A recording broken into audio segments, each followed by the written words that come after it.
नमस्कार विद्यार्थी मित्रांनो, धरीला पंढरीचा चोर या अभंगात तुमचे स्वागत आहे। आज आपण बालभारती पाठ्यपुस्तकातील धडा क्रमांक 2 संतवाणी आ धरीला पंढरीचा चोर सेशन नंबर 4 सेशन क्रमांक 4 याचा आपण सविस्तर अभ्यास करणार आहोत। संतवाणी आ धरीला पंढरीचा चोर संत जनाबाई द्वारा लिखित अभंग आहे आणि या अभंगातून संत जनाबाई यांची पंढरीच्या विठ्ठलाबद्दल असलेले अतोनात भक्ती आपल्याला पाहायला मिळते। या अभंगाच्या माध्यमातून संत जनाबाई यांची भक्तिनिष्ठ विठ्ठलाबद्दल असलेले एकनिष्ठ आणि भक्ती हे आपल्याला पाहायला मिळतो। लटके भांडण आपण या अभंगाच्या माध्यमातून पाहू शकतो। या आधील सेशन मध्ये आपण धरीला पंढरीचा चोर याच्यामध्ये 5 अभंग दिलेले आहेत, त्यापैकी 3 अभंगांचा सविस्तर अभ्यास केला आणि सेशन नंबर 4 मध्ये आपण पुढील 2 अभंगांचा सविस्तर अभ्यास करणार आहोत। या आधील सेशन मध्ये आपण कोणते अभंग पाहिले ते थोडक्यात पाहून घेऊया। धरीला पंढरीचा चोर गळा बांधून या दोर, हृदय बंदीखाना केला आत विठ्ठल कोंडीला, शब्द केली जवा जोडी विठ्ठल पायी घातली बेडी।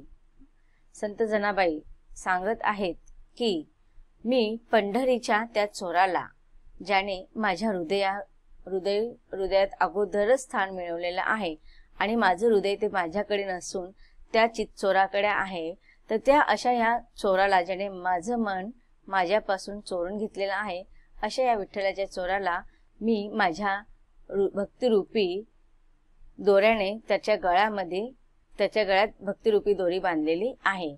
आणि अशा या चोराला मी ठेवणार कुठे, तर माझ्या हृदयाच्या कैदखान्यामध्ये मी त्याला बंदिस्त केलेला आहे, त्याला कोंडीला आहे। आणि शब्द केली जवा जोडी की शब्दरचनेतून, शब्दरचना आता म्हणजे कोणती शब्दरचना की संत जनाबाईंनी जे अभंगातून, जे काव्यातून आपले ईश्वराबद्दल चे प्रेम, वात्सल्य, आत्मसमर्पणाची भावना जी व्यक्त केलेली आहे, त्या शब्दरूपी अभंगातून मी विठ्ठलाच्या पायामध्ये बेडी घातलेली आहे आणि अशा रीतीने त्याला जखडून ठेवलेला आहे की जेणेकरून तो माझ्यापासून कधीच दूर जाणार नाही। पुढचे अभंग पाहूया। सहम शब्दाचा मारा केला विठ्ठल काकुलती आला, जणी म्हणे बा विठ्ठला जीवेन सोडे मी तुला। बघा आता, एकतर ईश्वराबरोबर भांडायचं आणि त्याला धमकी सुद्धा द्यायची। आपण असं करू शकतो? अजिबात नाही, कारण की आपल्यामध्ये तेवढी एकनिष्ठ भक्ती नाही आहे। एक भक्त आपल्या ईश्वराबरोबर तेव्हाच असं करू शकतो जेव्हा त्याने ईश्वराबरोबर तो एकनिष्ठ झालेला असतो, त्याच्या सान्निध्याशिवाय त्याला दुसरं काही सुचत नसतं। अशा या विठ्ठलाच्या सान्निध्यासाठी जनाबाई यांनी त्याला आपल्या हृदयामध्ये बंद करून ठेवलेला आहे आणि लटके भांडण सुरू झालेलं आहे संत जनाबाई आणि पंढरीच्या विठ्ठलामध्ये। त्यावेळेस संत जनाबाई काय सांगतायत? सोहम शब्दाचा मी मारा केला। सोहम, सोहम म्हणजे काय? अहंकार, गर्व, अभिमान, ताटा, अशा अभिमानामध्ये मी विठ्ठलाबरोबर भांडण केलं। कधी कधी होतं की नाही, आपण आई बरोबर भांडतो आणि असे शब्दरूपी कधी कधी आपण बाण चालवतो की आईच्या हृदयाला ते लागतं। आई आपल्याला मारते, आपण त्याला आईला मारू शकत नाही, म्हणून आपण असे शब्द वापरतो। असे शब्दांमध्ये पण फार वजन असतं बरं का। असे शब्द वापरतो की ते आईच्या हृदयाला लागतात। तसंच इथे संत जनाबाई यांनी अशा शब्दांचा मारा केलेला आहे, अशा अहंकाराचा मारा केलेला आहे की ते पंढरीच्या विठ्ठलाला लागलेलं आहे। आता आपण मारतो, आई जेव्हा मारते तेव्हा आपल्याला लागतं की नाही? आणि तेव्हा मग आपण आईचं ऐकतो.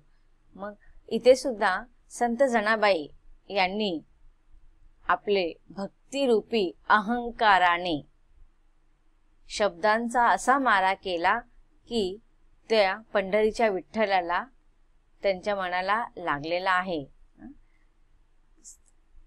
संत जनाबाई म्हणतात, सोहम शब्दांचा मारा केला आणि विठ्ठल काकुलती आला. विठ्ठल व्याकुळ झाला. माघार घेतली विठ्ठलाने संत जनाबाईंपुढे. काय सांगितलं की तू माझ्या हृदयातच राहा, तू म्हणजेच मी आहे, मला तुझ्यापासून अलिप्त व्हायचं नाही आहे, तुझ्याशिवाय माझं जीवन असू शकत नाही. बघा, आपण ईश्वराला कधी आठवतो?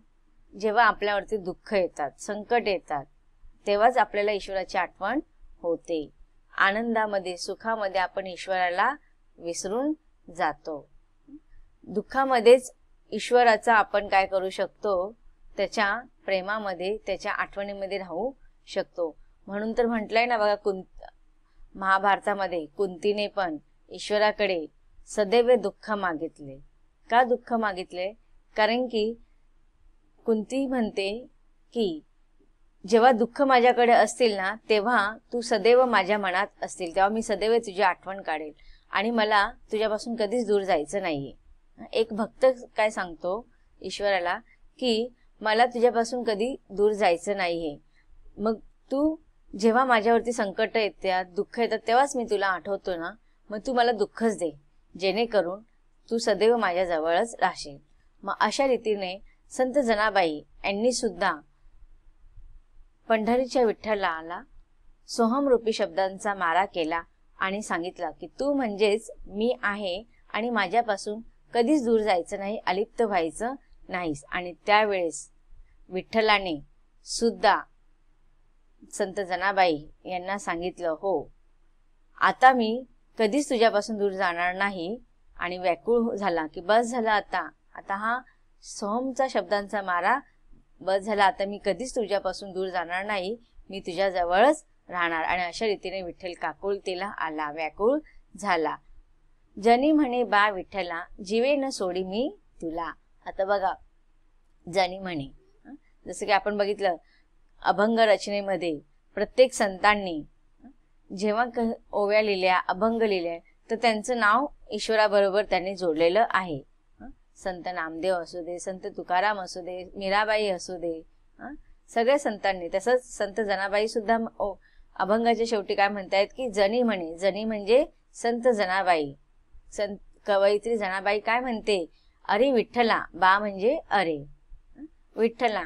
संत जनाबाई म्हणतात की अरे विठ्ठला, जीवे न सोडी मी तुला, आता मी तुला माझ्यापासून सोडणार नाही, तुला माझ्यापासून सुटका नाही. जीवे मतलब म्हणजे मी जोपर्यंत जिवंत आहे तोपर्यंत तू माझ्या हृदयातच राहायचं आहे. आता मी तुला पकडलेलं आहे की नाही, आणि मी तुला माझ्या हृदयरूपी बंदीखान्यामध्ये कैद केलेला आहे, आणि मी म्हणजेच तू आणि तू म्हणजेच मी. अशा रीतीने आत्मसमर्पणाची भावना ह्या अभंगातून आपल्याला जाणवते. मग मी म्हणजे तू आहे आणि तू म्हणजे मी आहे, आणि जोपर्यंत माझ्या प्राणात प्राण आहे, माझ्या जीवात जीव आहे, तोपर्यंत तू माझ्या बरोबरच असणार आहे. माझ्या बरोबर नाही तर माझ्या आतमध्ये, माझ्या हृदयातच असणार, माझ्या मनातच असणार आहे. माझ्या मनामध्ये तुझ्या व्यतिरिक्त कोणालाच स्थान नाही आहे. त्यामुळे जीवे न सोडी मी तुला, जोपर्यंत मी जिवंत आहे, आता तुला मी असं कैद करून ठेवलेलं आहे, असं कैद करून ठेवलेलं आहे की जेव्हा माझा जीव माझ्या शरीरातून जाणार, जेव्हा माझा मृत्यू होणार, तेव्हाच तू माझ्यापासून दूर होणार. तोपर्यंत तुला माझ्यापासून सुटका नाही. जीवे न सोडी मी तुला, जोपर्यंत माझ्या जीवात जीव आहे तोपर्यंत मी तुला सोडणार नाही. अशा रीतीने संत जनाबाई यांनी आपल्या हृदयरूपी कैदखान्यामध्ये, आपल्या हृदयामध्ये संत जनाबाई यांनी पंढरीच्या विठ्ठलाला स्थान दिलेलं आहे. एकनिष्ठता, भक्ती आणि प्रेम आणि निश्चय ह्या सगळ्या गोष्टी आपल्याला संत जनाबाईंच्या अभंगातून पाहायला मिळतात. आता पाहूया कठीण शब्दांचा अर्थ. बेडी जखडून ठेवण्याची साखळी साखळदंड. सोहम अहंकार मीपणा व्यर्थ अभिमान. काकुलती विनवणी करणे. बा अरे जीवे न सोडी जिवंत सोडणार नाही. आता आपण स्वाध्याय थोडक्यात पाहून घेऊया.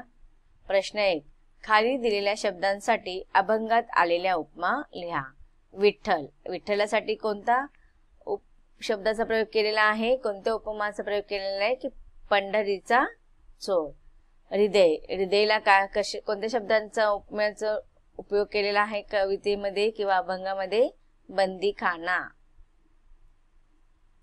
प्रश्न दुसरा आहे जोड्या लावा. इथे तुम्हाला अ गट दिलेला आहे, ब गट दिलेला आहे. पहिले पाहूया अ गट.